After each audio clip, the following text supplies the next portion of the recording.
peço a você que abra sua Bíblia comigo no Evangelho de Jesus Cristo, segundo João. Evangelho de João, capítulo 8. Capítulo 8 do Evangelho segundo João. Quem achou, diga amém. Amém. Quem não achou, diga pera aí. Quem não trouxe a Bíblia, pede perdão ao Senhor. Sabe, irmão, todas as vezes que você lê a palavra de Deus, o Espírito Santo do Senhor se movimenta nos seus neurônios. Então não perca a oportunidade de ler a Bíblia. Quando você vier à casa do Senhor, não venha sem a sua espada. Traga a sua Bíblia. Capítulo 8, o Evangelho de João. Agora as folhinhas pararam, acho que todo mundo achou, né? Nós vamos ver do verso 43 ao 44. Assim diz a palavra do Senhor: por que não compreendeis a minha mensagem? É porque não suportais ouvir a minha palavra. O vosso pai é o diabo, e quereis satisfazer-lhes os desejos. Ele foi homicida desde o princípio, e não se firmou na verdade, pois nele não há verdade. Quando ele mente, fala do que lhe é próprio, pois é mentiroso e pai da mentira. Até aqui, irmãos. Curva a sua fronte, feche os seus olhos, oremos. Pai Santo, Pai querido, bendito é o teu santo nome, Senhor. Eu lhe dou graças, Pai, por cada irmão que o Senhor permitiu, ó Deus, que prestasse culto ao Senhor nessa noite. Por isso eu lhe peço, Pai, em nome de Jesus, que nenhuma preocupação, nenhuma inquietação, Pai, seja capaz de tirar a atenção dos teus filhos, de ouvir a tua voz. A começar por mim, ó Deus, fala conosco, que todos nós possamos, Pai, diminuir, usando as palavras de João Batista, para que o Senhor cresça, Pai, em nosso meio, cresça em nossa vida, e que o Senhor, Pai, resplandeça na vida de cada um dos meus irmãos, na minha vida.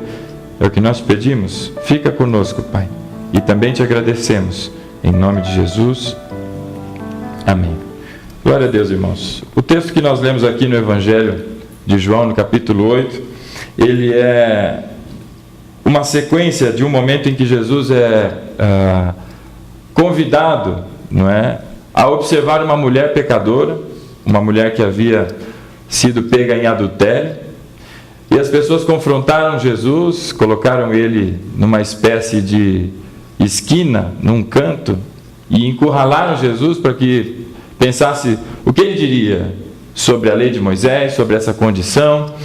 E Jesus, de uma maneira brilhante, como sempre, ele diz às pessoas: quem aqui não tem pecados, ou quem aqui não tiver pecados, que seja o primeiro a arremessar uma pedra. Enfim, todos, na sua autorreflexão, soltam as suas pedrinhas, cada um segue o seu caminho. Jesus olha para aquela mulher e diz: mulher, onde estão aqueles que lhe acusavam? E ela olha ao redor, não encontra ninguém, e Jesus diz a ela, falou: pois é, nem eu. Vá em paz, não peques mais. A sequência de tudo isso, as pessoas voltam a escutar Jesus dizendo as suas palavras e começam a dizer a Jesus que ele não fala com propriedade, ou dizer a Jesus que as palavras que ele estava a dizer ali naquele momento são palavras que confrontam a sua religião, a sua fé. Os fariseus começam a dizer a Jesus que ele estava até endemoniado, diziam a Jesus. Não é possível. Como é que você fala dessas coisas? E Jesus diz a eles que eles não são capazes de ouvir e de compreender as suas palavras, porque eles não eram pertencentes a esse rebanho, porque não foram enviados por Deus para ouvir aquela palavra. E ele diz: vocês não conseguem ouvir o que eu tenho a dizer, porque vocês não falam a mesma linguagem que a minha.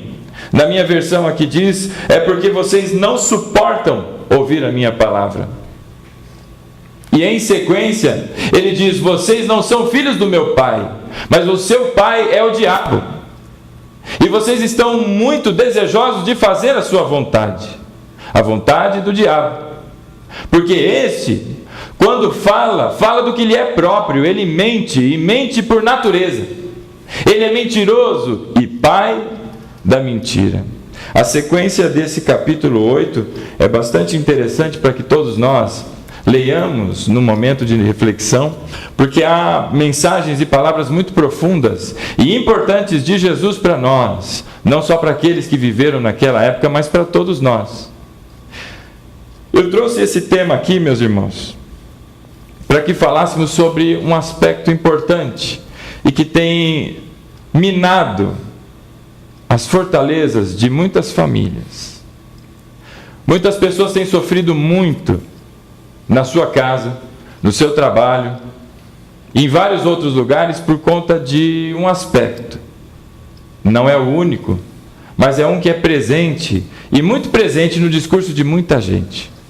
E o que é mais triste, meus irmãos, é que muitos dos filhos de Deus, e aqui eu estou falando com todos nós, a mim e a você se dirige essa mensagem de hoje, porque a mentira, ela tem se feito presente no discurso de muita gente. Muitas pessoas entendem às vezes que a mentira, por ser pequenininha, ou um leve desvio da verdade, não faz mal a ninguém. Eu queria dizer a você que é pai, que é mãe, e que tem filhos menores de 6 anos. Até os 6 anos de idade, dizem os psicopedagogos, aí já não é comigo, vai se entender com eles que falam isso. Até os 6 anos de idade, existe a formação do caráter, da personalidade e de alguns dos elementos mais importantes na vida da criança. E se ela é acostumada com você, a todo momento, dizendo coisas que não refletem a realidade, sabe o que essa criança, quando crescer, vai fazer quando se encontrar numa situação difícil? Sabe o que ele vai fazer, o que ela vai fazer quando estiver diante de uma situação de risco? Ela vai fazer o que ela aprendeu com você. Ela vai mentir. Quantas pessoas, com medo de não levar uma bronca do seu chefe, dizem que já fizeram o que havia de ser feito? Você terminou aquele relatório? Sim, terminei. Terminou nada. Ainda bem que o chefe não trucou, que se trucasse, então me mostra que eu quero ver. Estava perdido, porque não fez. Outros que dizem coisas dentro das suas casas que não haviam dito, mas se aproveitam às vezes do esquecimento de alguns para colocar ali uma mentira, para evitar de que seja ou ofendido, ou de que seja, responsável por alguma situação. As crianças estão aprendendo dentro de casa estes exemplos. E se o seu filho tem mais de 6 anos e você praticou isso durante a tenra idade do seu filho ou da sua filha, comece a orar pedindo ao Senhor que não leve em conta aquilo que ele aprendeu de você, mas que ele leve em conta o que ele aprende de Deus, de que ele tem que ser uma pessoa reta, digna e honesta. A mentira, meus irmãos, ela tem feito presente no meio de todos nós. Todos nós. E aqui não há quem possa levantar a sua mão, talvez, e dizer que não é, ou que não praticou a mentira, ou que essa semana, ou que talvez hoje não tenha feito, porque esse é um mal, meus irmãos, que todos nós estamos padecendo. E as pessoas acham que o simples fato de dar uma leve mudança ao seu discurso, elas não têm feito mal algum. A leve mudança numa verdade, ela se chama sofisma. E sofisma é meia verdade. Você sabe o que é meia verdade? É uma mentira. Assim como 99% de salvação é 100% de pessoa não salva, não existe ou é ou não é, não existe aquele que está quase. 99% de condições é 100% de não salvo, meu irmão. Da mesma forma, 99% de verdade é mentira. E nós somos chamados para a integridade que reflete a imagem do Senhor. Nós não somos chamados para sermos pessoas à imagem do mundo, que mente e mente descaradamente. Bom, se você quer ver isso, fácil, bem fácil, primeira coisa que me vem à cabeça aqui, e não está no script, até porque eu não tenho um, é programa político. Quantos assistem programa político? Eu não tenho paciência. Aí alguém pode me dizer, mas pastor, como é que você vai votar depois, né? Aí outras histórias. Eu ouço rádio, eu leio uma série de coisas, mas programa político não tenho paciência. Porque basta você ser um pouquinho só informado para que você perceba que, se não a totalidade do que se fala ali, mas boa parte, é um bando de lorota. E contada para enganar aqueles que não têm a capacidade, ou não têm a possibilidade, ou não têm a mínima vontade de se informar. Simples assim. Não é? E a gente se acostuma, porque político mente. Não é? Eu me lembro, existe um cidadão que está preso aí e tem sido, não é, alvo das críticas de muitas pessoas. Eu não tenho ideologia nenhuma, né? Mas eu queria ressaltar o time que ele torce. Ué, o que foi? Qual é o problema? E o sujeito está preso. Existe um vídeo dele, não importa o que ele fez, se não fez, a justiça é que vai dar conta disso. Mas existe um vídeo dele, que ele está num lugar que é o instituto que ele fundou, que leva o nome dele, ou levava, porque parece que fechou, em que ele ensina às pessoas como ele mentiu, e como ele mentiu num evento lá na França, diante do premier francês, em que ele mente dizendo o número de pessoas que foram, não é, beneficiadas por programas sociais que ele colocou, gente que foi tirada da rua. E aquele premier francês disse a ele, mas, ô sujeito, como pode isso? Esse número é muito grande, é maior talvez que a população. E ele deu uma famoso somebody love ali e saiu. E ele está naquele vídeo ensinando. Esses são os nossos políticos. Se você escuta o presidente da República, se você escuta o presidente da Câmara dos Deputados, se você escuta qualquer um dos deputados falando, aqueles que fizeram mó fanfarra lá na votação do impeachment da antiga presidente, estão todos, como se diz, com o rabo preso. Estão todos ali falando de coisas que eles mesmos não praticam. E aí a gente continua vendo uma série de manifestações de mentira acontecendo na nossa frente, e aos poucos, aqueles que são os filhos da luz começam a compreender que essa é uma atitude normal, aceita, e que isso pode ser praticado. E eu quero dizer a você algo: a Bíblia condena a mentira. O livro de Tiago nos fala sobre pequenos elementos e como eles produzem um efeito tão avassalador. Tiago fala como um barco tão gigante, tão imenso, que está ali à deriva de ventos e uma série de coisas, ele é dirigido ou conduzido pelo leme, algo tão pequenininho que fica lá embaixo. Ele fala de uma centelha, uma pequena faísca de fogo, que é capaz de incendiar uma floresta. E ele diz que a língua é como fogo. E nessas palavras de Tiago, eu quero trazer a você a responsabilidade das palavras que nós temos dito, seja em casa, seja no trabalho, seja na rua, porque as palavras que nós estamos a dizer, elas podem impactar para o bem das pessoas, para a edificação de alguém, quando são ditas e ditas em verdade, e na verdade tão somente, ou para a destruição, quando elas são pronunciadas com propósitos malignos, obscuros, seja para se defender, ou seja para atacar. Produzem um mal terrível. Eu estava conversando com a minha sogra, faz algumas semanas já.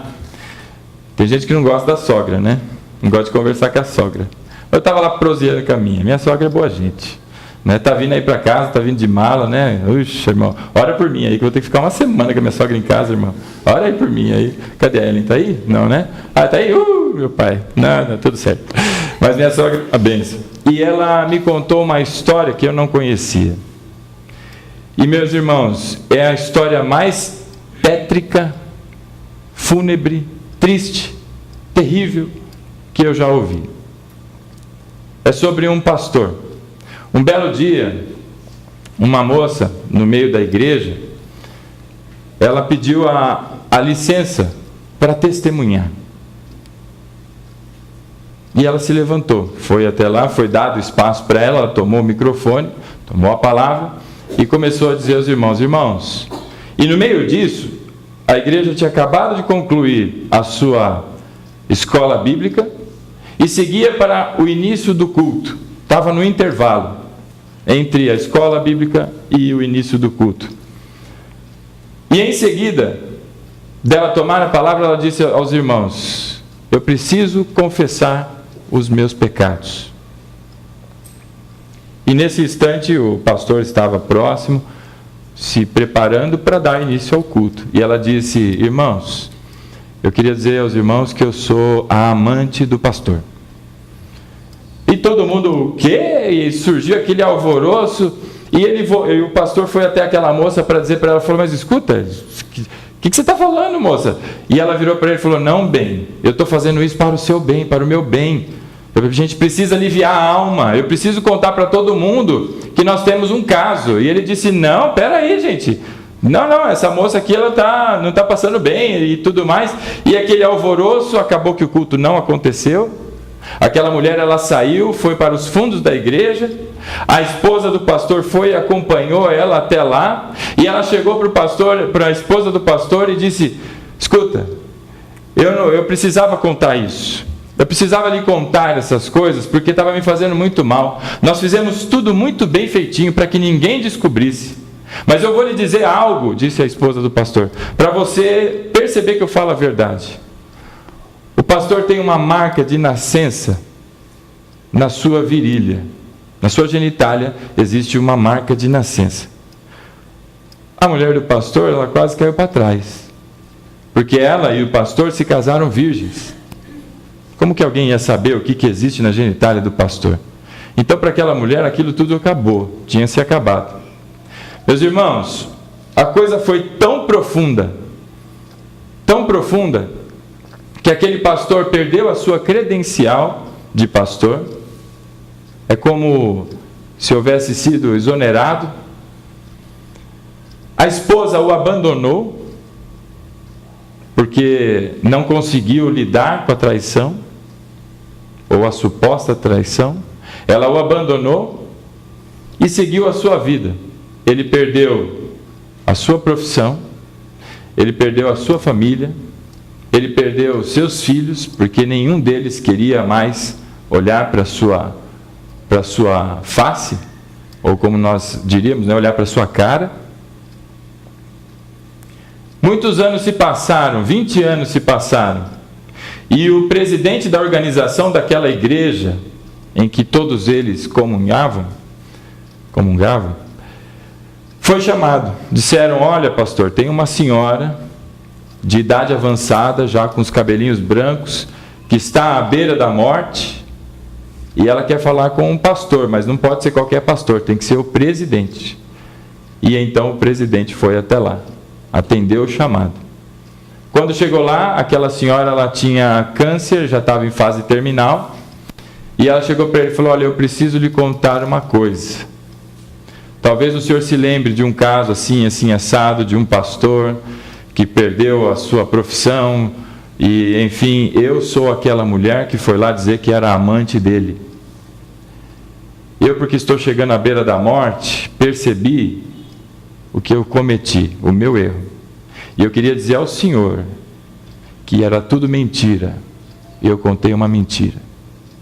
Aquele homem é inocente. Passou-se alguns dias, aquela mulher morreu. O presidente voltou, juntou toda a comissão da sua comunidade, da sua igreja, e disse a todos o que havia acontecido. E as pessoas disseram: prepara uma credencial, vamos urgente lá levar para ele, a gente tem que se retratar, e uma série de coisas. Eles não pensaram duas vezes, prepararam uma carteirinha para ele. Aquele senhor, ele se enfiou num sítio, e lá ele passou o resto da sua vida, ele não saiu de lá até aquele dia. Ele se enclausurou num lugar, ele não queria ver mais ninguém, ele não queria mais saber de nada pelo que lhe havia acontecido. O caluniado estava lá, sofrendo.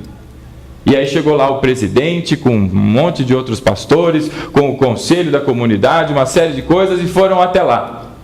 Chegaram até ele e disseram para ele: olha, Contaram o que aconteceu? Pois não? Eu já chego lá. Estou querendo... Faz favor, viu? Estou falando, mãe. Puxou a mãe, tá vendo? Minha sogra tá vendo, agora tem que aguentar duas. Estou brincando. Eu vou chegar lá. Ela quer dizer o porquê. E disseram ao pastor: nós fomos conhecer aquela senhora que passava mal, e ela disse que foi tudo mentira. E ela nos contou, que é o que minha esposa está a dizer agora, como é que ela sabia da sua marca de nascença na genitália. Aquele pastor, ele passou por um procedimento cirúrgico, e ele teve algum revés na sua cirurgia que ficou mal, muito mal, em estado de coma por alguns momentos lá, não sei se algumas horas, alguns dias. E essa senhora, a mentirosa, a que contou toda essa mentira, era faxineira daquele hospital. E ela tinha uma paixão, uma atração pelo pastor. Então ela, como era amiga de uma das enfermeiras, ela foi até o lugar, pediu para a enfermeira alguns momentos ali para orar pelo pastor. E enquanto ele estava lá em coma, ela desnudou o pastor e olhou todo o seu corpo ali. E enquanto ele estava lá em coma, volta e meia ele soltava palavras. Enquanto ele dormia, volta e meia ele dizia algumas coisas. E todas essas coisas ela disse para a esposa dele, para demonstrar que ela de fato o conhecia na intimidade. Tudo mentira. E aquele pastor, quando ele recebeu o presidente da sua comunidade, o presidente da denominação, foi lá com uma série de pastores para tentar retratar o que havia acontecido. Deram a ele e disseram: olha, o senhor nos perdoe, está aqui tua credencial. Ele pegou a credencial e disse: escuta, essa credencial vai trazer a minha família de volta. Essa credencial vai fazer com que a minha reputação seja limpa. Eu vou ter de volta a minha família, os meus filhos. Então eu não quero essa credencial, pode levar embora. Que triste história. E não faz muito tempo, esse senhor que foi caluniado e sofreu tudo isso, veio a falecer, longe da sua esposa, porque ela já tinha constituído família, longe dos seus filhos, pela vergonha e por tudo que ele passou, e ele foi caluniado. Veja, meus irmãos, como uma simples atitude irresponsável, surreal, pode causar um dano tremendo na vida das pessoas. E alguém pode dizer aqui: mas pastor, eu não estou por aí dizendo que eu sou amante dos outros, eu não estou por aí. Ok, mas existe uma outra forma de mentira, além dessa, que destrói lares, destrói casas, destrói famílias. E se você pratica ou faz até hoje, mentindo sobre quem você é, mentindo sobre o que você faz, você tem causado mal e disseminado maldição na vida de pessoas. Eu recebi para aconselhamento recentemente um rapaz, recém-casado, 5 meses de casamento. E ele veio me dizer: pastor, eu já não estou aguentando mais. Aquela mulher, olha, eu vou te falar um negócio. E ela faz isso, e ela faz aquilo, ela faz aquele outro, e começou a falar um monte de coisa. E quando eu enchi o peito para dizer a ele que fica calmo, meu irmão, você está no 5º mês. Você não viu nada ainda. Quando eu enchi para dizer, ele virou: e tem mais, pastor. Falei, aí eu murchei de novo, falei: o que foi? Ele começou a me contar que num feriado recente, ele não está mais aguentando. E ele conheceu por essas ferramentas de relacionamento online uma moça em Brasília. E ele resolveu ir até lá. Pegou o feriado, disse que ia trabalhar, mentira, e foi até lá. Catou o seu veículo e foi para lá.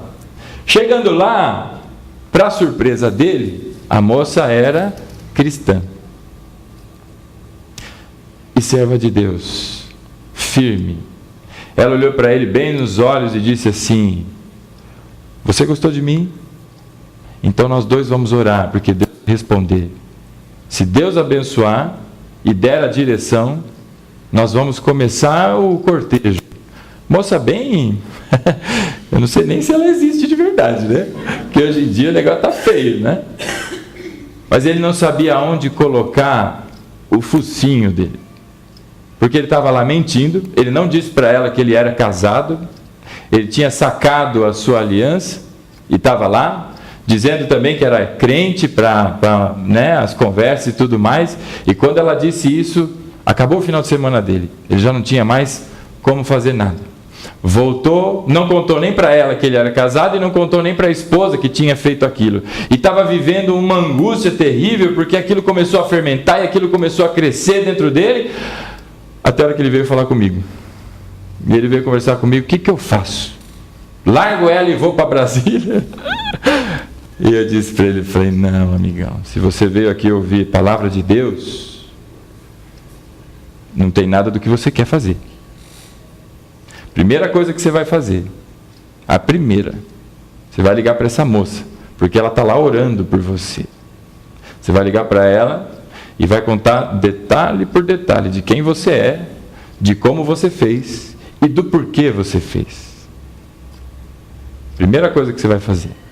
E a segunda coisa é voltar para sua casa. Você tem um lar, você tem uma responsabilidade.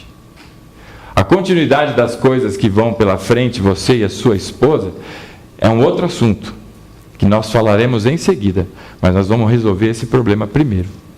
Ele me ligou essa semana para dizer: pastor, e ele não conseguia falar, de tanto que ele chorava. Eu liguei e eu contei tudo.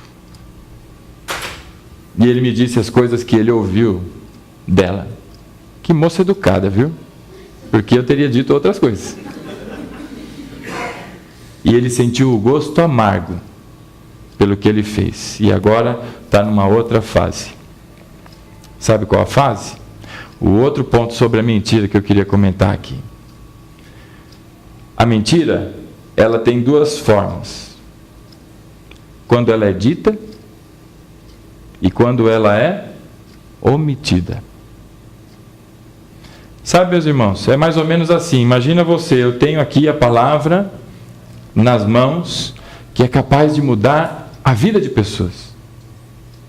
Eu tenho aqui nas minhas mãos e habita dentro de mim o Espírito Santo do Senhor. Deus fez morada dentro de mim, dentro de você, e nós somos portadores de uma mensagem que é capaz de transformar a vida de um miserável. E eu me calo. Se você soubesse que tem uma necessidade e eu tenho algo que lhe ajuda nessa necessidade, mas eu fiquei quieto, o que você pensaria de mim? E se eu fiquei quieto sabendo da sua necessidade, e Deus, o que Deus pensa de mim agora que eu estou quieto? Será que alguém se agrada dessas coisas? Sabe, meus irmãos, tem muitos lares que têm sofrido porque as pessoas não têm dito a verdade. Sabe quando você começa a se vestir e a se preparar para sair, e aí você chega, geralmente é a esposa que faz isso, né? Chega aí, e aí? Tá bonita? Aí você olha assim, porque também que situação, né? As mulheradas param de fazer essas coisas, né? E aí você olha, você vai falar o quê? Hã? Tá linda lá, ó, tá vendo? Ó? Já tá induzindo os irmãos aí, ó. Tá linda. Ela pode estar linda, mas ela pode não estar tão linda assim. Ou ela pode estar meio esquisita. Ou ela pode estar, nossa, meu Deus do céu! O que é isso? Temos uns irmãos que moravam aí lá no México, né? ¿Queres esto, sei lá. ¿Queres esto? Eso. ¿Queres esto? Olha que tal. Ai, papai do céu. E aí, o que você diria aí, o homem? Olha, se eu falar a verdade, eu não janto em casa hoje. Aí o sujeito vira e fala, tá lindo, amor. E tem pastor dizendo por aí que você tem que falar isso para você profetizar. Está incentivando a mentira, né? Olha só, meus irmãos. Esse vai no tom de brincadeira. Mas a verdade é que tem muita coisa encruvunhada dentro de muita gente, e esse troço está enraizado. Só que a outra pessoa não tem a menor ideia. Menor ideia. Esse troço está criando raízes e raízes de amargura crescendo dentro de você. Você está se tornando uma pessoa terrível, amarga, cada vez mais triste, cada vez mais reprimida, cada vez mais opressa. E a cidadã ou o cidadão que está do teu lado não tem a menor ideia do que está acontecendo. Sabe o que é isso? A omissão também é uma manifestação da mentira. Porque a coisa mais comum que tem, viu, irmão? Chega os irmãos lá, oh, paz do Senhor, e aí como é que estão as coisas? Graças a Deus, tudo bem, Deus é maravilhoso e tudo tal. Sepulcro caiado, tá oco, tá casca ali, ó, mas por dentro não tem estrutura nenhuma, foi derrubado. Mas está cantando de crente para todo mundo lá, dizendo, ó, se Deus é por nós, quem será contra nós? E assim vai, seguindo a vida, guardando as amarguras e retraindo para dentro de si uma série de coisas. Eu vou te dizer o que acontece quando isso faz, não é, presente na sua vida. Você já ouviu falar de panela de pressão? Já ouviu falar? Aquele trem que às vezes faz aquele tic, né? Chega uma hora, meu irmão, que a pressão é tanta que se não aliviar, aquele troço explode. Há muito tempo atrás, lá na minha casa, eu era solteiro, minha mãe cozinhava feijão, e Deus é tão bom que a vizinha chamou. Era a Rosa, né, mãe? A vizinha chamou, Neuza! Neuza! E eu acho que aquela hora talvez você falou, ai caramba, estou fazendo feijão, mas ela foi. No que ela saiu da cozinha, a panela de pressão explodiu. O fogão, meu irmão, parecia uma sanfona para baixo. Voou feijão para todo lado e ainda assim respingou nela. Ela ficou com mancha de feijão para todo lado. Mas se estivesse perto, talvez ela não estivesse aqui hoje. O efeito da panela de pressão é terrível, meu irmão. Porque as pessoas acham que elas são fortes e suficientes, vão aguentar sozinhas, e vão sofrendo, e vão se amargurando, e não vão contando o que vem acontecendo, e esse negócio vai tomando proporção, vai fermentando até uma hora que explode. E explode. A pessoa do lado nem está sabendo. Sabe quantas vezes as coisas não estão legais, não está bom. Mas não tem coragem de dizer. Ou tem feito algo que sabe que não vai ter aprovação. Tem seguido por lugares e por caminhos e dito coisas e feito coisas que sabe que não tem aprovação, mas não fala. E não fala por quê? Pelo medo da repressão. Porque se eu disser, talvez acabe tudo. Igual aquele rapaz que sentiu o gosto amargo de contar a verdade para aquela moça, que ele começou a tentar se relacionar. Enquanto não conta a verdade, meu irmão, aquele troço fica dentro, fomentando.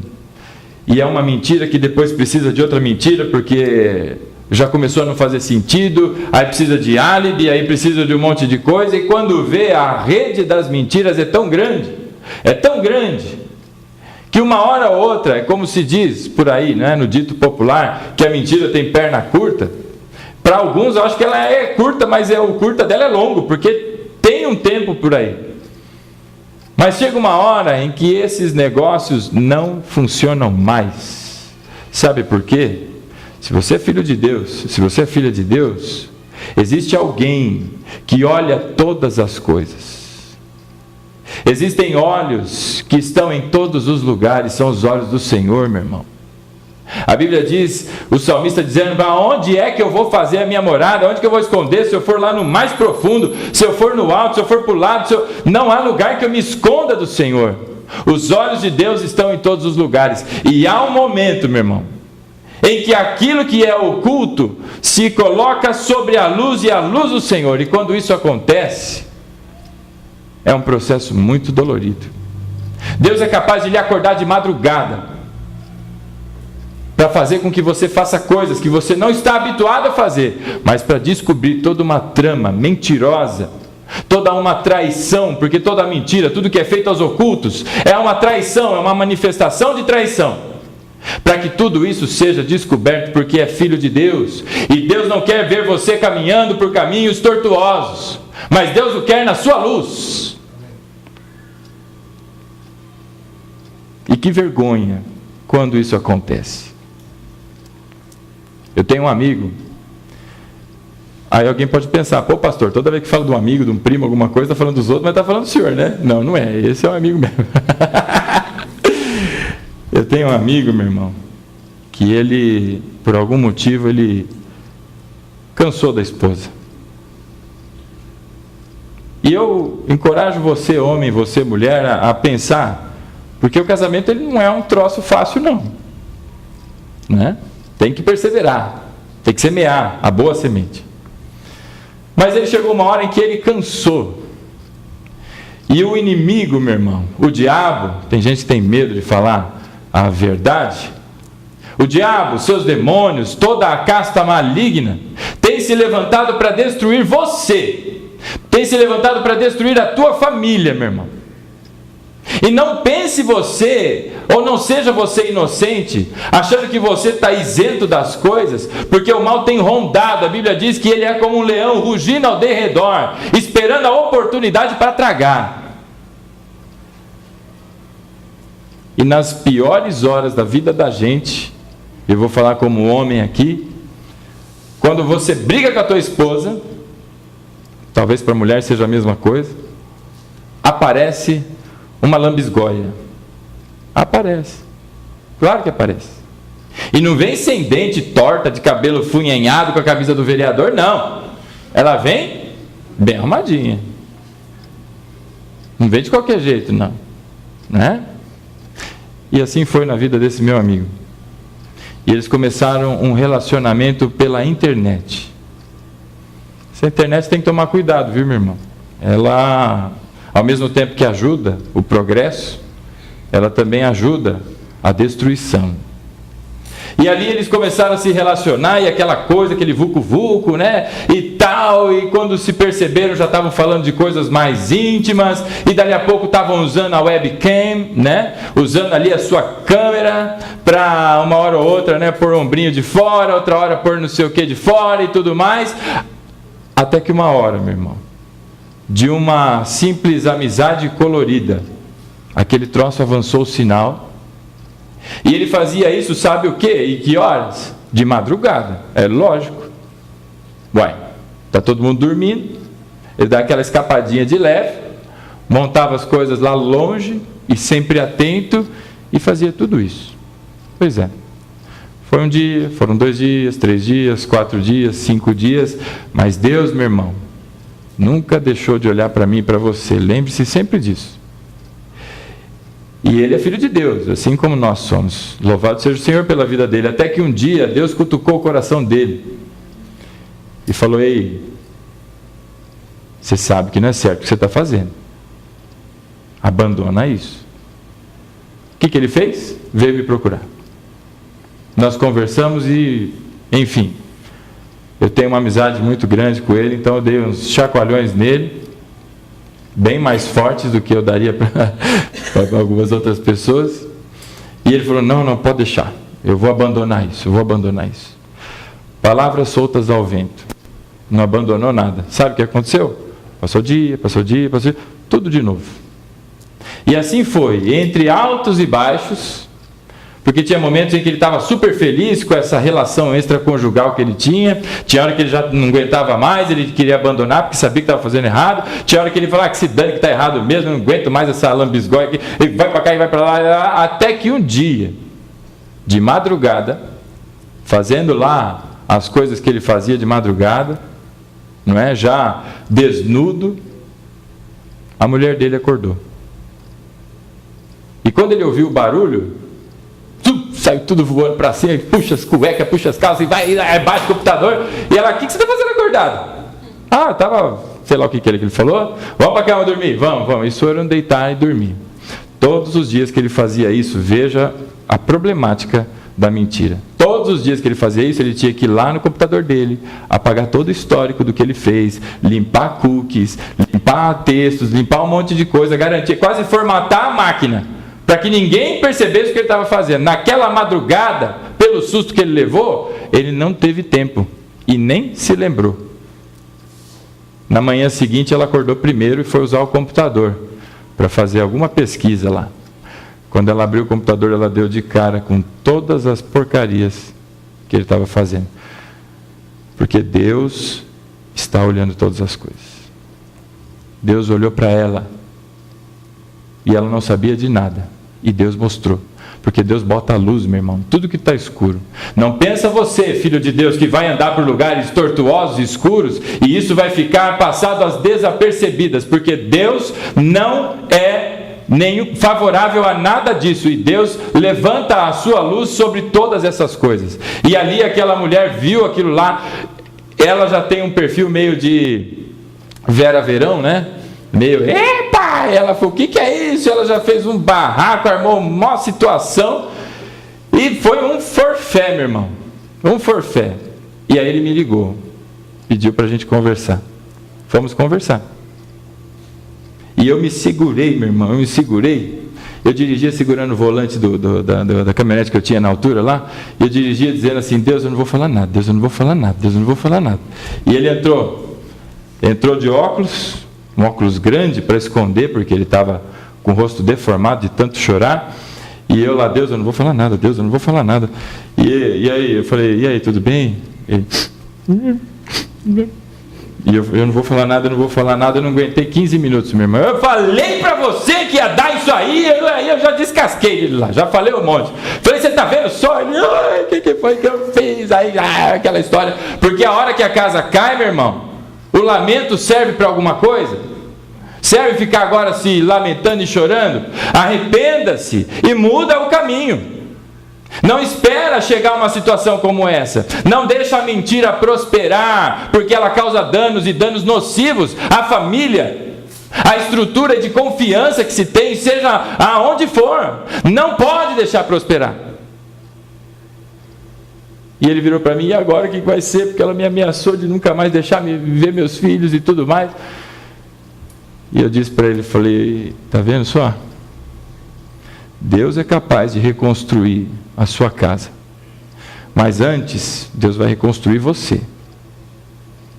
Você está disposto ao tratamento? E ele disse que sim. As lágrimas e as coisas finalmente entraram nos eixos. Passaram-se alguns dias, ela o procurou e eles reaviram, fugiu a palavra, enfim, voltou tudo lá, e ela começou a dar um voto de confiança para ele, e todas as coisas. Meu irmão, no dia seguinte estava tudo em ordem, estava tudo beleza? Não, senhor. Ela sabia o que ele tinha feito, ele sabia o que ele tinha feito, e tudo que tinha acontecido. Demorou-se um bom punhado de tempo, até que as coisas pudessem estar normais. Sabe o que é isso? É o efeito da mentira. Porque o diabo fala do que lhe é próprio. Ele é mentiroso, é o pai da mentira. Agora eu e você somos filhos da luz, meu irmão. A mentira não é inerente a nenhum de nós. Ela não é parte do nosso cotidiano, mas a gente insiste em colocar algumas situações ou esconder debaixo do tapete alguma coisinha. Por isso, meu irmão, o que está dentro de você, o que está corroendo, não deixa esse negócio ali fazendo todo esse efeito, essa fermentação dentro de você, mas exponha, por mais dura que seja a verdade, exponha, porque isso está fazendo um mal tão grande dentro de você e está prejudicando ainda mais a sua família. Porque se pensa que ocultar a verdade às vezes é melhor, porque o dano é menor. Enquanto a gente está aqui escondido, está mantendo as aparências, está tudo certo. Não tem nada certo. Isso é postergar, meu irmão. Postergar uma grande desgraça que pode acontecer. Porque diferente de alguém chegar lá e dizer, olha, eu peguei o teu marido lá no flagra fazendo aquilo lá, ou peguei a tua esposa lá, ó, como foi aquela mulher adúltera que chegou até Jesus, muito diferente é um marido arrependido ou uma esposa arrependida, e seja lá por qual motivo, chegar e pedir ajuda, abrir o jogo como gente adulta e madura. Porque quem de nós aqui Não tem pecados para pegar a sua pedra e arremessar a primeira na cabeça de alguém aqui.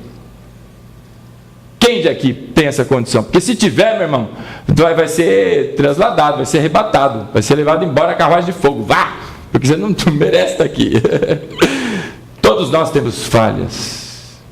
E todos nós temos vergonha das nossas falhas. Ou vergonha de que o nosso cônjuge, ou os pais, ou seja, quem seja, descubram essas coisas. Mas melhor que seja dito, que seja posto à mesa, posto à luz. Porque onde há luz não há trevas, meu irmão. Você levanta aquele bueiro, meu irmão, as baratas saem para tudo que é lado. Porque a luz incomoda. E nós temos orado desde o início do ano para que Deus traga à luz tudo o que tem rondado às escuras na vida dos irmãos e nas famílias. E meus irmãos, quantas pessoas já me procuraram pedindo ajuda porque descobriram uma série de coisas. E que triste. Quantas situações poderiam ser evitadas, mas permaneceram, não é, na mentira. Existem coisas na vida da gente, meus irmãos, que a gente precisa tratar com maturidade. O grau de maduro que você é, o grau de maturidade que você tem, é suficiente. Escute o que eu te digo. É suficiente para você encerrar uma história que às vezes tem anos acontecendo. Encerrar uma história que tem anos atrapalhado a sua vida conjugal. Encerrar uma história que tem anos que atrapalha no desenvolvimento da sua carreira. Encerrar o amadurecimento que você tem hoje é suficiente. Sabe por quê? Deus é quem vai à frente. Deus honra aqueles que se arrependem. Deus honra e ajuda. Existe consequência? É claro que existe. Ou alguém aqui está achando que pode pular de um prédio, se arrepender no meio do caminho, e os anjos vão lá segurar para que você caia como uma pena suave até o chão. Pim. Deus pode fazer coisas diferentes na vida da gente, mas a regra demonstra que nós arcamos com as nossas consequências. Por isso eu digo a você, meu irmão, mentira não pode prosperar na vida de crente, não. Mentira não pode jamais ser algo comum nos lábios de filhos de Deus, não, meu irmão. No lábio dos outros aí, é o que mais se vê, é o que mais se tem. Você chega lá, é aquelas amizades falsas, é aquelas pessoas que olham para você e dizem: olha como eu gosto de você, meu amigo, meu grande amigo. Na hora que você precisa, cadê os seus amigos? Cadê? Foram todos embora. Geralmente sobra um crente perto de você, né? Com os braços abertos. Filho de Deus, porque Deus posiciona os seus anjos perto de você, para lhe ajudar nas horas que você precisa. Por isso, meu irmão, mentira não é para filho de Deus. Mentira não foi feita para aqueles que são filhos da luz. E quantas pessoas têm insistido por esse caminho. Mas pastor, quanta coisa eu poderia evitar se ela simplesmente não soubesse desse pequeno detalhe. Pois é, isso chama-se traição. Mas olha, é tão pequenininha aquela situação e tudo. Isso se chama traição. É mentira. Você é filho de quem, meu irmão? Quem é teu pai? Você chama Deus de pai, mas é filho do diabo? Porque disse Jesus: vocês que carregam a lei, falando com os fariseus, vocês são filhos do diabo. E vocês estão loucos para fazer a vontade do teu pai, e não a do meu pai. Vocês não são filhos do meu pai. Palavras do Senhor Jesus. Por isso, meu irmão, a mentira ela não tem espaço. Coisas esquisitas na vida de crente, não pode, meu irmão. Não pode. Você dá margem, você a famosa brecha, como se diz por aí. Você abre um espaço muito grande, é como quem pega flechas inflamadas, pega a flecha, a ponta da flecha, enfia no fogo, pega fogo, e você taca, não nos outros, você taca no teu caminho. Você está incendiando o teu caminho. Você está tornando mais difícil a tua caminhada. A verdade, meu irmão, por mais dura que ela seja, é a melhor coisa que você pode dizer. E aí, meus irmãos, eu vou lhe dizer um outro caso, um outro testemunho. Uma irmãzinha se converteu. Trabalhávamos juntos numa empresa, numa indústria farmacêutica, e ela se converteu. Ela era do sul, morava sozinha aqui, e ela se converteu. E ela sabia que eu era crente também. E ela veio falar comigo. Falou: Rodrigo, você tem 5 minutinhos aí? Eu falei: tenho. O que foi? Ela falou: então, eu estou até meio envergonhada, mas eu precisava falar um negócio. Eu falei: o que é que foi? Ela: então. Ela olhou para um lado, olhou para o outro, viu que não tinha ninguém. Olha, a vida toda eu apontei horas a mais na minha lista de horas. Porque consultor, acho que para alguns isso é comum, ganha-se por hora trabalhada. Então, você trabalhou 5 horas, você vai ganhar por 5 horas trabalhadas. Trabalhou 10 horas, você vai ganhar por 10 horas trabalhadas. E ela apontava lá 12, 14, entre 2 a 5 horas a mais, todos os dias. Ela pegava táxi e pedia para o rapaz aumentar o valor da nota, se ele não se importasse. Então ela pegava notas de valor superior ao que de fato foi gasto. E assim ela fez por um bom tempo. E como era uma moça, e que trabalhava muito, ninguém nunca desconfiou, ninguém nunca falou nada. E ela veio falar para mim, falou: Rodrigo, mas acontece o seguinte, faz mais ou menos um mês, ela morava numa espécie de uma república, ela dividiu o quarto com algumas outras moças lá. Faz mais ou menos um mês que começou na minha casa uma reunião dos irmãos, um pequeno grupo, como se fosse uma célula. E eu não queria participar daquele negócio, mas um belo dia não tinha o que fazer, não tinha para onde ir, e eu acabei ficando. E naquele dia, Deus falou muito comigo. E eu entreguei a minha vida para o Senhor Jesus. Só que eu não estou mais aguentando tudo isso que eu fiz. E agora, como é que eu resolvo? Eu vou lá para a empresa, eu vou contar para todo mundo o que eu fiz e como é que eu faço? E eu falei para ela: olha, se você contar, você vai ser demitida na mesma hora. Falei para ela: vamos fazer o seguinte, você tem ideia do quanto você ganhou de modo injusto?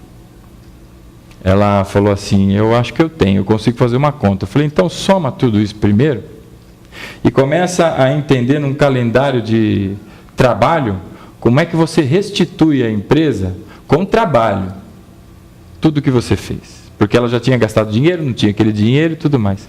Aí ela fez. Sei que ela ia passar uns quase 6 meses trabalhando com hora extra, adoidado, para compensar tudo que ela fez. Eu falei: e agora que você fez esse calendário, você vai até o teu chefe, conversa com ele, e explica que você vai ficar até esse horário, que você não vai apontar essas horas, e explica o porquê. Por mais dura que seja a verdade, ela tem que ser dita. Sabe o que aconteceu com aquela moça? Ela foi demitida? Não. Ela tomou uma bronca, meu irmão, de um tamanho de um boi, saiu com a orelha desse tamanho, mas deram a ela a oportunidade de restituir tudo que ela tinha feito de errado e de seguir em frente. Por isso, meu irmão, não é de qualquer jeito que você vai chegar lá agora e você percebeu que não pode mais guardar para você, que isso é uma mentira, que isso é algo terrível. Agora você vai chegar para o teu marido, para a tua esposa e vai dizer: ó, é o seguinte, ó, e vomita tudo na frente dela ou dele. Meu irmão, primeira coisa, você entendeu o mal que isso causou para você? Entendi, pastor. Então agora você vai orar ao Senhor, vai pedir a direção de Deus, a sabedoria de Deus, para como resolver essa situação. Mas enquanto não se resolver, enquanto as coisas não forem colocadas às claras, meu irmão, sempre vai ter uma faca no teu pescoço e cada vez mais apertada. Eu me lembro de uma vez que a minha irmã, ela teve nos pés unha encravada. E na verdade eu não me lembro, eu lembro do testemunho da minha mãe. Eu tenho pouquíssimas lembranças da minha infância. E dizia a minha mãe que ela não conseguia nem encostar o pé em nada de tão inflamada que estava a unha lá, mas estava lá. E ela não falava para ninguém. Se eu entendi direito, minha irmã andava parecendo um pé de pato, para não bater os dedos em nada, porque se triscasse, ela via estrelas. E não falou nada, até um dia que minha mãe percebeu. E quando percebeu, Falou, não, nós vamos lá num podólogo que chama? Ou um pedólogo? Vai lá no podólogo e vamos ver isso aí. O médico, sei lá, que atendeu, diz minha mãe, que falou para ela assim, ó, dona Neza, vai doer, viu? Tua filha vai sofrer. Anestesia não pega. Não adianta, acho que nem tentar, sei lá que se tentou ou não, mas vai doer. Ela enrolou um negocinho, ou deu um pedaço de alguma coisa, falou, fala para ela morder. Porque nós vamos mexer. Meu irmão, segundo minha mãe, a minha irmã não só viu estrelinha, mas deve ter desmaiado, acordado, umas 10 vezes lá, até conseguir tirar aquela unha encravada. Era mais de um dedo? Eram 2 dedos que estavam com unha encravada, mas ela sofreu, meu irmão. Mas sabe o que é o melhor? Passou. Depois que tirou, passou. Assim é na minha vida e na sua, meu irmão. Está doendo, né? Não pode nem chegar perto e nem triscar, porque está latente esse negócio. Quando isso for colocado na luz do Senhor, meu irmão, doa a quem doer, porque existe consequência. Esse negócio finalmente é estancado. Finalmente se torna uma cicatriz. Finalmente. Enquanto não se coloca na luz do Senhor, aquela ferida ela não sara. Pode orar, pode fazer o que for, a ferida não sara. Ou você acha que Deus compactua da mentira? Por isso, meu irmão, nessa noite, eu queria dizer algo a você. Cuidado com a sua língua. Cuidado nos caminhos por onde você tem andado.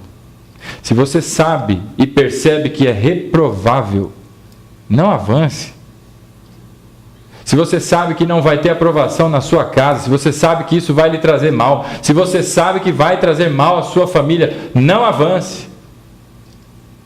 Porque lá na frente é 50.000 vezes pior resolver essa situação, esse problema todo, do que estancar ali no começo.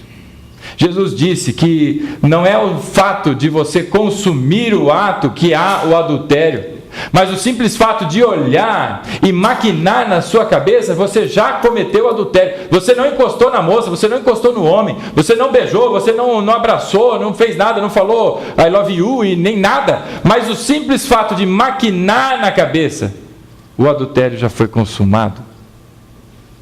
Diz o Senhor Jesus no Sermão do Monte. Por isso eu digo a você, meu irmão, há quem diga que o problema está na segunda olhada, né? Tem gente que diz o seguinte: passou uma mulher bonita, ou para as mulheres, né? Passou um raparigo bonito, né? E aí deu aquela olhada e faz assim, né? O problema foi na segunda olhada. Não foi na segunda olhada, não. Na primeira já pode ter acontecido. Se subiu a cabeça e gerou no coração um desejo, consumido está o ato. Por isso disse Jesus, palavras duras: é melhor que você chegue sem um olho no céu, mas chegue lá no céu. Então arranca, se o teu olho direito te faz pecar, arranca esse trem daí.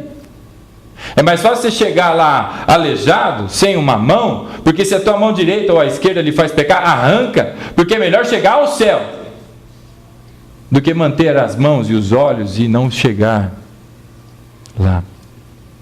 Por isso é muito mais fácil, meu irmão, não ingressar nas coisas, do que tentar resolver lá na frente. Agora, se não foi possível, se já aconteceu, se é fato consumado na vida de alguém aqui, eu encorajo a você nessa noite: não persista na mentira. Não persista escondendo coisas que são importantes que seu cônjuge saiba, ou que seus pais, ou que seus filhos saibam. Porque tem gente que está ali sofrendo, amargurado pela atitude de alguém, porque alguém fez alguma coisa que não gostou, só que não conta e não fala. E esse negócio fica dentro de nós e vai crescendo até o ponto que isso estoura, meu irmão. E sabe o que é pior? A pessoa nem sabia e você, rasgou o verbo, foi para cima, chutou e bateu e uma série de coisas. Por isso eu digo a você: não deixa prosperar nem a mentira dita, descarada, e nem a omitida, também descarada. Mas em nome de Jesus, seja verdadeiro, seja íntegro, E como é difícil nos dias de hoje andar na integridade, andar debaixo da retidão e da palavra de Deus. É difícil, meu irmão. Claro que é. Porque as tentações são muitas. As opções são muitas. Certa vez eu briguei com a minha esposa, eu testemunhei para alguns irmãos aí. A gente teve um quiprocó lá em casa, foi bravo. Aquele dia eu lembro que eu dei uma desviada, passou assim o chinelo, vap! Falei, olha, tá com a mira boa. Né? Ela me agrediu, rapaz, ela me agrediu. Cadê a polícia dos homens, a delegacia dos homens? Né? A lei José do Penho, eu quero a lei José do Penho aí também. Não, mas nós brigamos feio naquele dia. Justo naquele dia, não é coincidência. Justo naquele dia, eu fui para o meu trabalho, chegou uma moça para falar comigo. Eu estava sentado na minha mesa, trabalhando, quieto, focado, não é?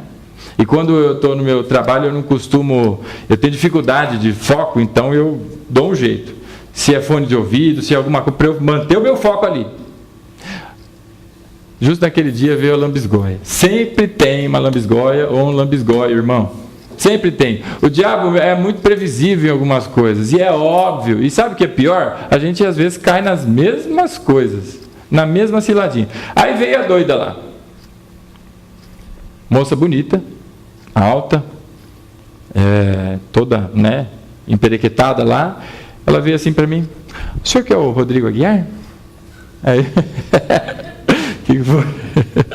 Ela veio assim mesmo, saltitante. Eu falei, sim, sou eu, pois não. Ela, então, eu queria lhe dizer algumas coisas, lhe falar alguma coisa, tal, não sei o quê, para reunião de trabalho. Daí a pouco ela virou para mim assim: você tem um minutinho para um café? Eu falei, tenho. Aí fomos no café, dentro da empresa mesmo, né?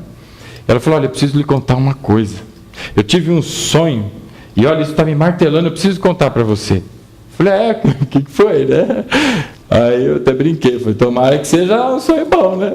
Aí ela olhou assim e falou, olha, eu estava andando na rua, e você também, só que você estava na rua, eu estava na calçada, eu dizia para você, vem para a calçada, porque você vai se... é um perigo andar na rua, vem para a calçada, aí eu acordei. Aí eu virei para ela assim e falei, então, fica despreocupada, que eu costumo andar na calçada. E na verdade eu só ando de carro, né? E eu não costumo andar muito a pé não, mas se eu andar a pé, pode deixar que eu ando na calçada. Aí passou. Beleza. A treta em casa estava continuando. Pega para capar lá, uma hora eu dei uma chave de braço na ela e vá! Aí ela veio com a voadora, que não sei o quê, e a gente lá naquele pé de guerra. Pouquinho antes da gente passar um mês separados fisicamente, que a gente passou, chegou a essa situação. E aí veio essa moça de novo. Ela veio, ela veio lá saltitante, né? Eu fui para, como é que chama aquele lugar do frio lá? Campos do Jordão, fui para Campos do Jordão e eu trouxe chocolate. Eu sei que você gosta de chocolate, eu trouxe para você. Pô, não foi um chocolate, um pedacinho, ela trouxe uma sacola, meu. Que tinha coelho de chocolate, tinha chocolate em barra, tinha chocolate em palito, chocolate de tudo que é jeito. Eu li aquilo lá e a meninada do meu lado ali alvoroçada, né? Falou, ê, Rodrigão! A meninada estava alvoroçada. E aí, como eu era o chefe deles lá, né? Eu olhei assim e falei, acabou a graça aí. Alguém quer chocolate? Senão eu vou jogar fora. Aí os caras, vai jogar fora, meu. Vai lá. Ela chamava a Roberta, vai lá com o Robertão lá, meu, que não sei o quê. E o pessoal me tirando um sarro. Eu falei, não, vou jogar fora isso aqui. Alguém quer? Senão... E joguei mesmo, joguei fora. Tá bom. Deus é minha testemunha, não é porque minha esposa está aí não, viu? Beleza. E o treco lá em casa, cada vez mais feio. Ela não falava comigo, eu não falava com ela. Estava uma situação bem difícil. Até que um dia aquela moça veio para mim, ô Rodrigo, você tem 5 minutos para um café? Eu já estava de saco na lua, né? Já falei, não aguento mais essa história de café, vamos lá que agora nós vamos conversar. E eu fui disposto já para falar para ela, falou, mano, vai trabalhar, minha filha. E aí chegamos lá no café, em vez de ir no café da empresa, no térreo tinha um café, uma Offner, lembrei, tá vendo? O lugar das melhores coxinhas de São Paulo. E sentei lá, ela olhou assim para mim e falou, olha Rodrigo, eu preciso te contar uma coisa. Eu falei, eu também, começa você aí. Ela virou para mim, eu não vou reproduzir a palavra que ela usou, mas é o T maiúsculo. Ela falou, olha, eu estou com muita atração física por você, e é o seguinte, eu já tenho tudo esquematizado. Tem um lugar aqui próximo, na hora do almoço, a gente dá uma escapadinha lá, e faz lá as coisas lá. E eu falei para ela, ô, escuta, Eu não sei se você percebeu, mas eu sou casado.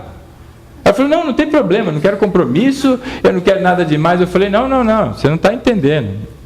Eu sou casado, eu sou crente. Ela olhou assim para mim, você é crente? Eu falei, sim, sou crente, da pior raça, inclusive, sou pastor. Aí ela olhou assim para mim e ficou, ela é meio, mais ou menos da cor aí do Carlinhos aí, aquela mulher ficou branca, e começou a chorar.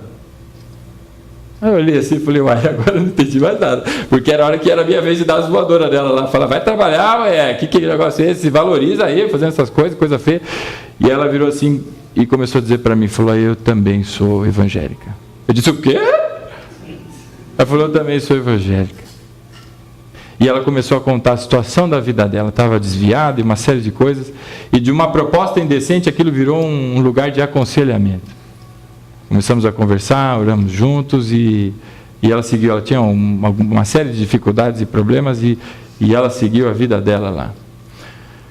O que eu quero lhe dizer com isso, meu irmão, é que eu e você nessas horas devemos fazer como José. Como diz meu pai, na hora que a patifona, né, a mulher de Potifar, quando a patifona vier, ou quando o patifão vier, sai correndo, irmão. Ai, mas vamos falar que eu sou gay. Ué, deixa que fale. Qual o problema? Você é? Não. Deixa que fale. O problema é dos outros. A tua vida com Deus é o que vale. A tua integridade é o que vale. Na hora que vier essas coisas estranhas, meu irmão, reda o pé, vaza, some dali. Isso não é para mim, não é para você, meu irmão. Mentira não tem lugar na vida de crente. A gente não deve deixar prosperar situações como essas, para depois se ver preso e amargurado porque tentou um negócio e não conseguiu, frustrou, agora tem que voltar e agora tem dois problemas. Certa vez uma pessoa que era divorciada falou para mim o seguinte, eu gostaria muito de voltar para a minha família de verdade, a primeira família que eu constituí com os meus filhos, mas agora eu tenho tanta dificuldade para fazer isso, porque primeiro eu preciso terminar o relacionamento que eu tenho hoje, me desvencilhar de todas as coisas que eu fiz aqui e ver se ela ainda me aceita. Meu irmão, não deixa prosperar a mentira. Não deixa ficar lá dentro de você coisas que estão te amargurando, que você está vendo e o outro não está vendo. Mas usa da sabedoria que Deus lhe dá. Ora e clama, porque Deus dá sabedoria. Para que na hora certa, do jeito certo, e com a postura certa, porque tem hora que a gente tem que ser firme. Mas tem hora, meu irmão, que a firmeza, a palavra branda, na verdade, ela acalma a situação. E não é chegar falando, isso aí, sua doida, você isso, aquilo, aquilo lá. Você não está resolvendo nada, mas tem hora que tem que falar com jeito, com amor,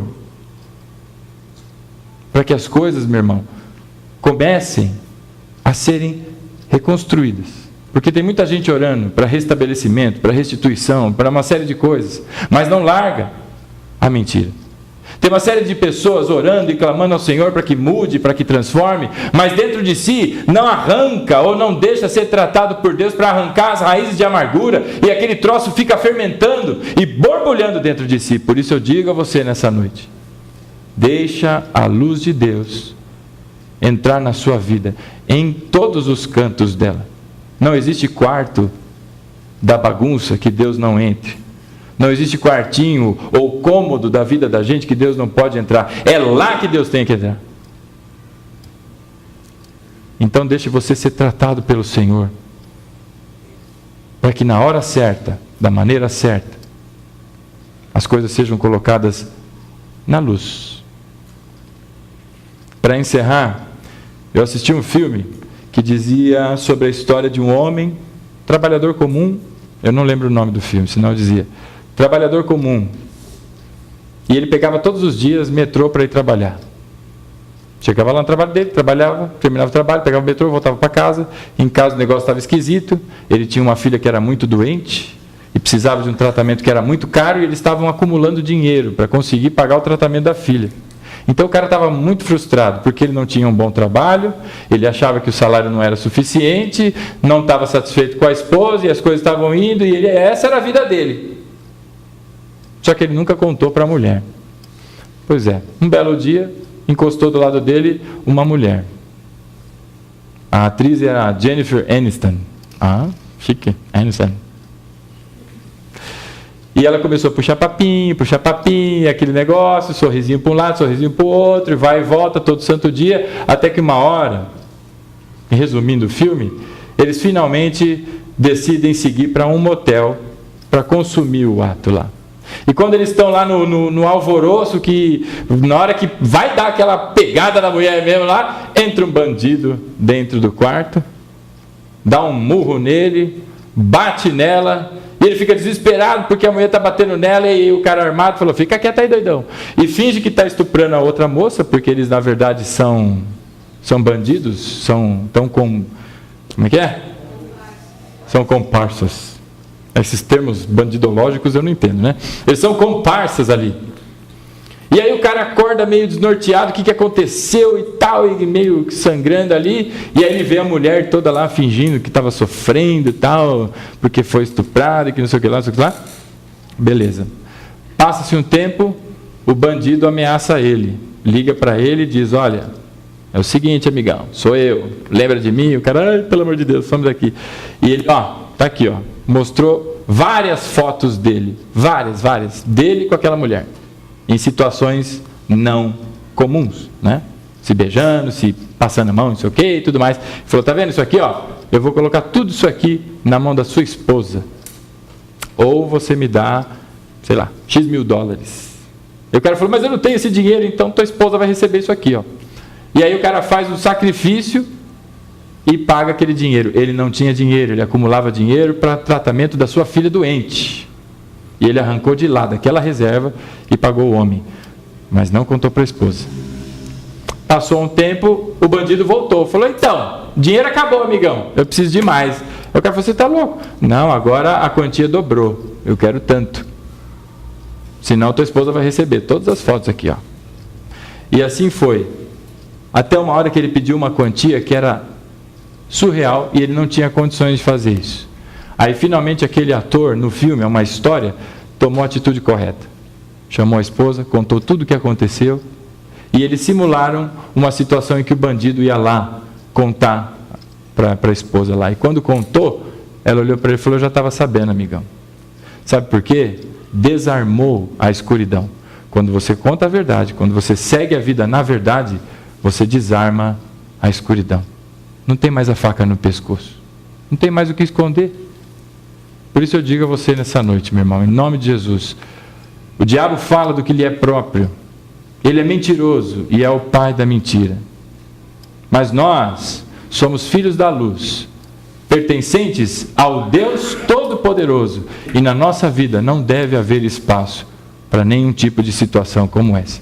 E se há alguém aqui nessa noite que tenha uma situação pendente, ou que não contou porque não tem coragem, não conseguiu encontrar o jeito certo, ou porque está escondendo porque tem medo da reprovação ou situações assim, nós vamos orar, meu irmão, clamando ao Senhor por sua misericórdia, para que haja sabedoria, para que haja arrependimento na sua vida, na vida de todos os que estão ao seu redor, porque aquele pastor que foi caluniado, sabe quem foram as pessoas que o assassinaram? Primeiro, sem dúvida nenhuma, aquela mulher mentirosa. Mas junto com ela, uma multidão de pessoas apontaram o dedo para ele, dizendo que ele era um adúltero, de que ele não prestava, de que ele não servia. Ele foi caluniado e as pessoas apoiaram a calúnia. Isso é terrível. Por isso, nessa noite, em nome de Jesus, que Deus lance a sua luz e que não haja nada oculto na vida de nenhum de nós, em nome de Jesus. Se coloque de pé, nós vamos orar.